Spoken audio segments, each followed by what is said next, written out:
I'd like to start by welcoming everyone, all of you, to our 6 monthly meetings.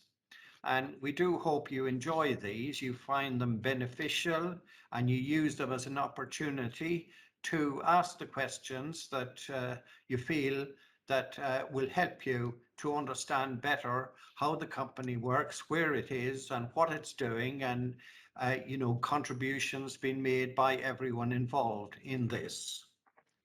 I think it's even more important now as people have spent less time in the office, that we have these meetings so that people can better understand all the things that are happening.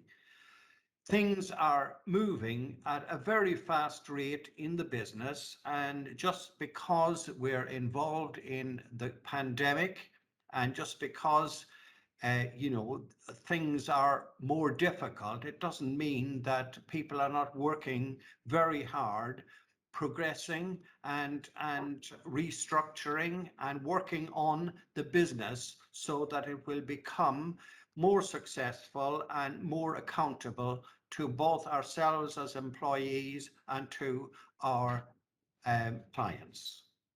Over the last 6 months, a lot of work has gone on. First of all, we have restructured the executive and the delivery teams. Now, this has had a very positive impact on how we manage our business. Company sales are brought together, they have been brought together into the customer success team. We had a good start to the year with success on HS2 and a number of highway projects.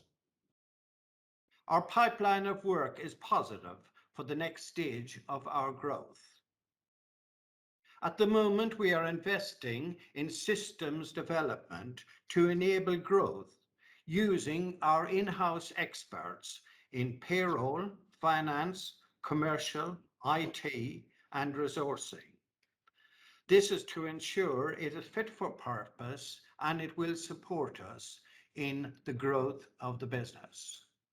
Well done to everyone that has worked so hard in all of those areas over the last time. So I think the first thing is we've had quite a few new starters at the start of this year. So there's a number of welcomes to all the new people there. And just to let you know that we do this every 6 months, give an update on where the business is, how the business is performing, what we're planning on doing in the next few months, and give everyone an opportunity to ask any questions, and we try and answer them as openly and as honestly as we can. And well done to Rebecca, who's received a promotion in the last few months as well. So thank you. Okay, thanks, Kira. Afternoon, everyone. We've got a few thank yous to do on the back of what Sean has said. I'd like to thank everyone who's helped to put the presentation together. I'd like to thank everyone in VGC who's worked extremely hard in these very challenging last 16 months, as hopefully we're coming out of COVID in July this year. I'd also like to thank everyone who's worked extremely hard in the last 10 years as regards winning work, because what you're going to hear today is that the company has never been in a better position, as Sean mentioned, as regards opportunities and sales that have been won, albeit we are always striving to increase our sales. And you'll also hear a lot through all of the presentations about people, systems, and the investments that we continue to make in the group. Okay, this is to give you an indication of where we are this year. So if we start at the figures on the right, 62 million is what we'd done last year. Bear in mind it was COVID, and in 2019 we'd done 76. When we say 2021 budget, that is what we'll estimate last year that we'll do this year. So we're very close. The forecast as we look today, we're going to finish at about 2 million behind. But bearing in mind that that's the most sales we've ever done in the group. The most we've done before is 76. If you look across, the red is budget. So what budget is what we anticipate last year we'll do this year. And the forecast is where we think we're going to finish as what we know at the minute. So we're very close. Okay, if you see this slide, from where we are 2020, which was last year when we said we are going to do 62 million, on a range we're going to do by 2024, on the information we know, we're going to do between 140 and 160 million. So if you average that out, that would be 150 million, which is double the sales that we ever done within the business. 2021 and beyond are company goals, and what you'll hear again right throughout this presentation, right, you'll hear all of these goals mentioned. So innovation and continuous improvement, we've got a portal. I would encourage everyone to use it, please. If you're not sure, please speak to your line manager. Continuous improvement is what we need to do continuously throughout the business. On the second box, in the black circle on the bottom, digitalization. Again, you'll hear a lot, Kira's got a slide about the projects that we've got planned. Digitalization, what that'll do is that'll make us more efficient, and it'll be able to help us to scale the growth within the company. Explore new markets.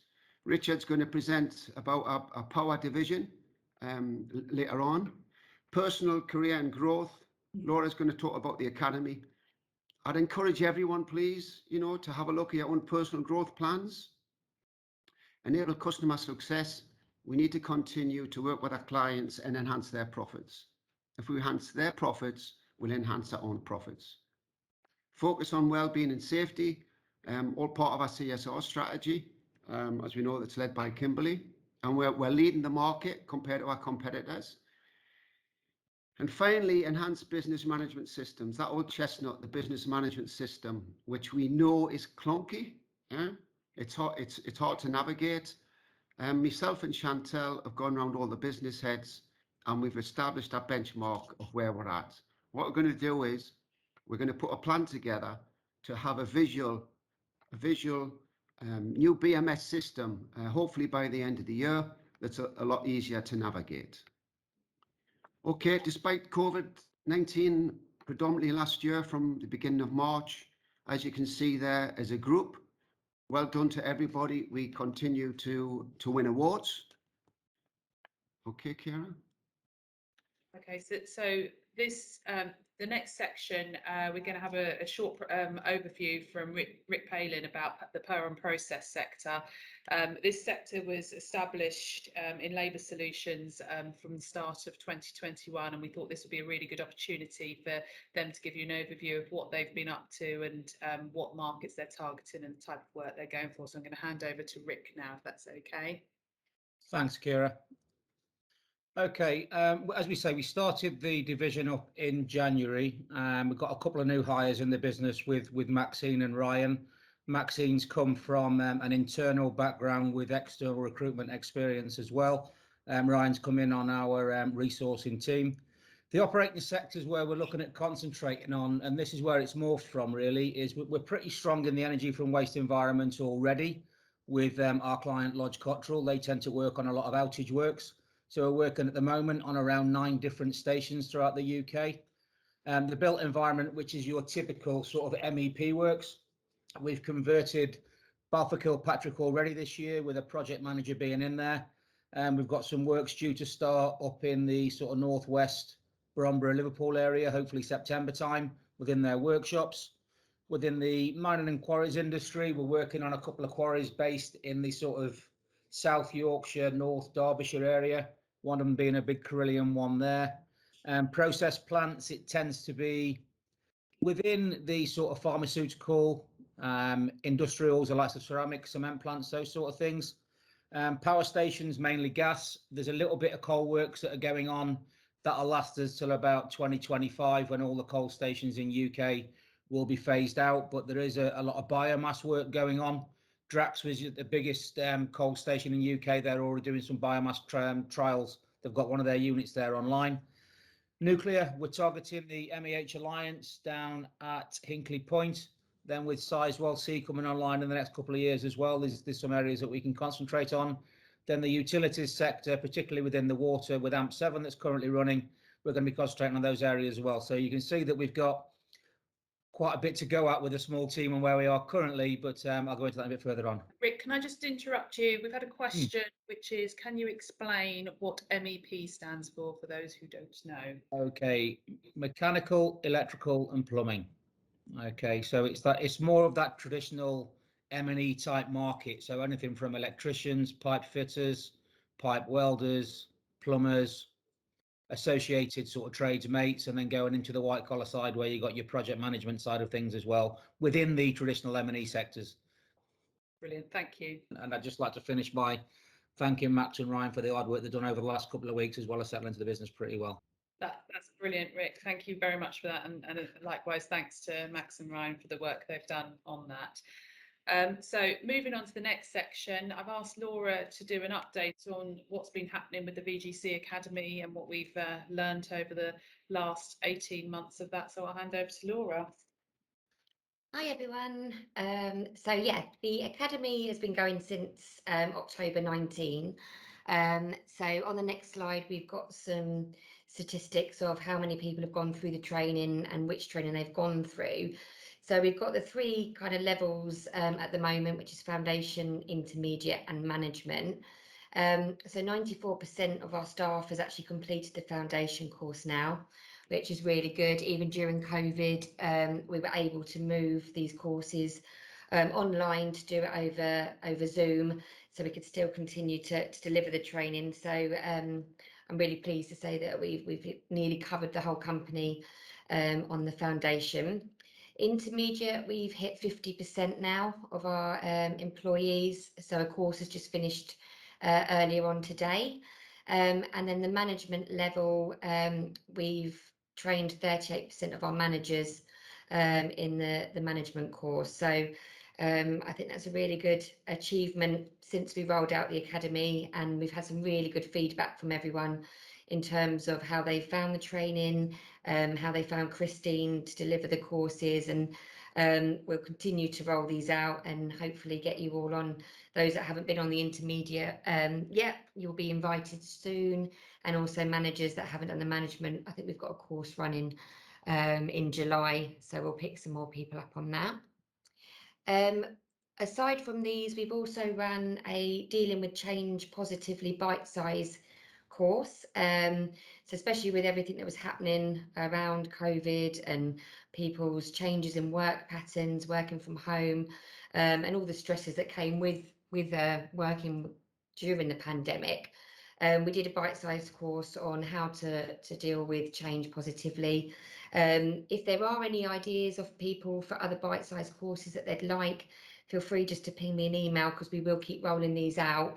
So any ideas or anything that you think would be useful, please do share, because we can have a chat with Christine and look at delivering something that people will find useful. We're now looking at a senior leadership course, and we're also looking at an interim course between intermediate and management called Personal Effectiveness 3.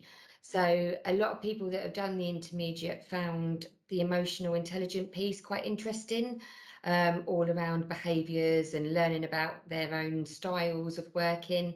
So we're looking at delivering another course.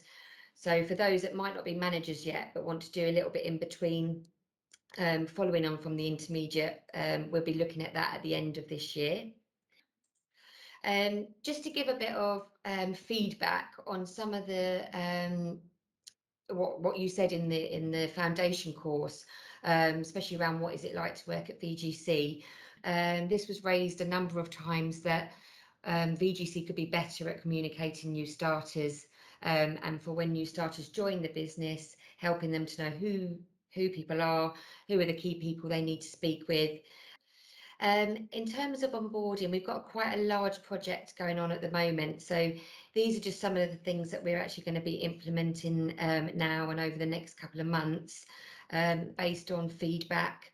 We want to try and make it a bit easier for the onboarding process for line managers as well. So hopefully that will be some improvements that you can see. Some are being rolled out already, and some will be over the next 1 to 2 months.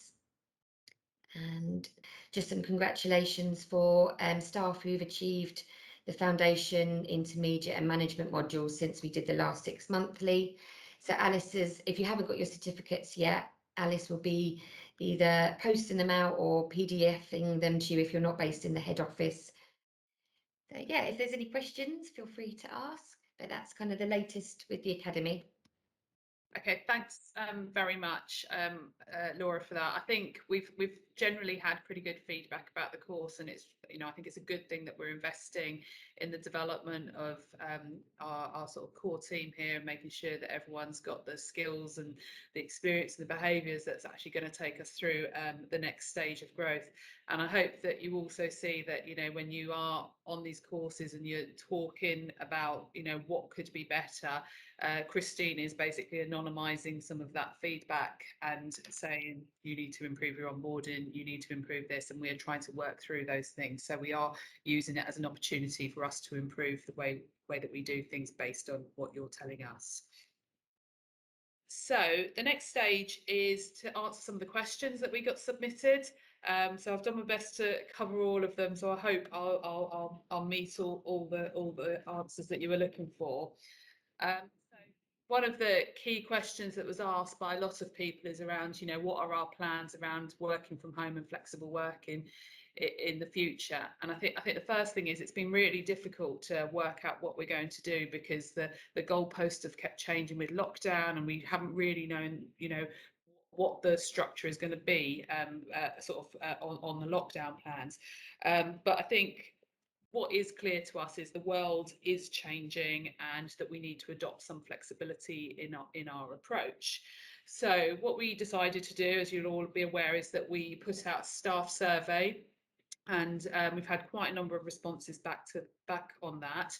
We now have an exercise to actually analyse those answers around, you know, what people have said, what people feel, and we're going to, over the next 2 to 3 months with HR, review those answers and look at developing a policy that, you know, takes account of what people would like, but also takes account of what our business needs in terms of our staff and how we work.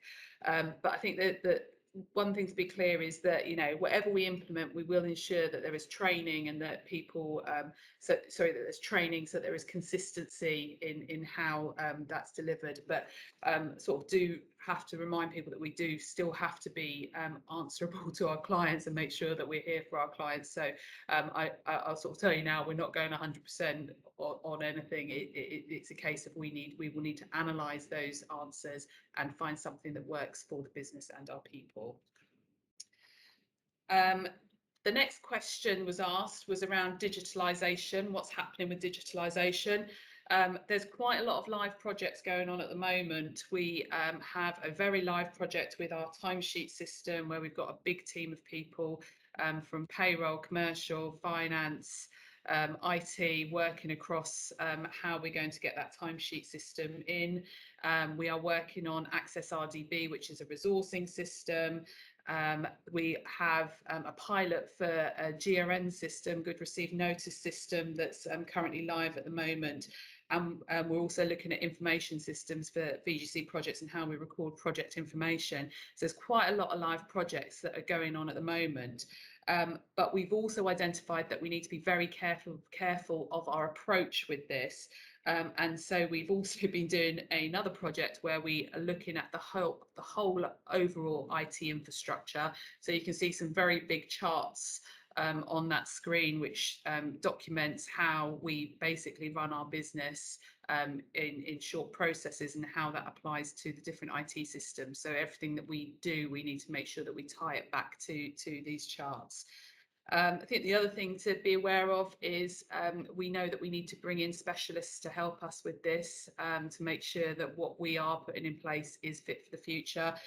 So we do have some consultants working with us on project management skills, behavioural specialisms and the like, to help us really get us through to the end of these projects and get systems live. Another question was asked around what's happening with the office space. Are there any plans to refresh the office space, and issues around noise in the office? So I think anyone that's been into Cardinal House lately has realised that there is no one working on the ground floor at the moment. So we are looking back end of 2021 that we want to do a little bit of work in this office to create some more collaborative working space, some more meeting spaces, and sort of almost a more relaxed working space for people, where people can have like breakout areas and informal meetings. I think this will also help with the noise issue. If people are having to do conference calls from their desks, they'll be able to go downstairs and use that space for meetings. So if anyone does have any suggestions of what they would like to see in that place, if they can put that through the innovations portal, and we will consider that in the design that we start doing later this year. And then in a phased programme, we will look at doing the first floor and the second floor at some stage over the next couple of years as well. Another thing we're doing with offices is we've got 2 offices in Birmingham. We are looking to merge those 2 offices and have one large office, and similarly we'll be looking to design out that workspace, taking account of meetings, noise, and actually making an area where people can collaborate a little bit more. So any feedback you can give on that would be absolutely brilliant. So that leads me on to sort of team updates. There's been loads of commendations since the last meeting. You can see all the names there of people that have been commended for different activities. So well done to everyone that has been put forward for commendations. I would like to remind you to make sure that you get your Go Beyond nominations in. It's really good to hear these good stories and these commendations about what's happening with different people within the offices, on our sites, people who've helped improve things or just helped each other generally. They're really great for award nominations, but they're also really good for case studies and social media stuff as well. So please submit those, and we will look to announce the winners of the 2021 awards in December this year. There's a few congratulations. There's been some lovely babies born over the last few months, so congratulations to all those, and I hope you're not having too many sleepless nights at the moment. And it brings me on to the Long Service Awards. Congratulations to Elaine, who must have been just a child when she started working for us in the payroll team. So she's achieved 15 years with VGC, so well done, Elaine. We also have to say well done to Tommy and Nirvana, who must also have been children as well. 10 years at VGC, it's a great achievement, and you've done really well for the business. And we've also got a number of 5-year awards to Anthony, Donny, George and Richard. So huge congratulations to all those. I've got certificates and a little gift for you, so they'll be winging their way to you in the next few days. But just really to finish up, I just want to thank everyone at VGC. It's been a really challenging year, but I think we've achieved some amazing things. We've had to be really agile in the way we work. We've had to adapt to everything that we're doing over the last 6 months, and you've done a great job. And, you know, I know we did say thank you at the back end of last year, but, you know, we are grateful to those that took temporary pay reductions last year to support the company during this period. And it's really put us on a great trajectory for the next few years. So on that note, it brings me to an end. I don't know if Lawrence, you've got anything you'd like to add?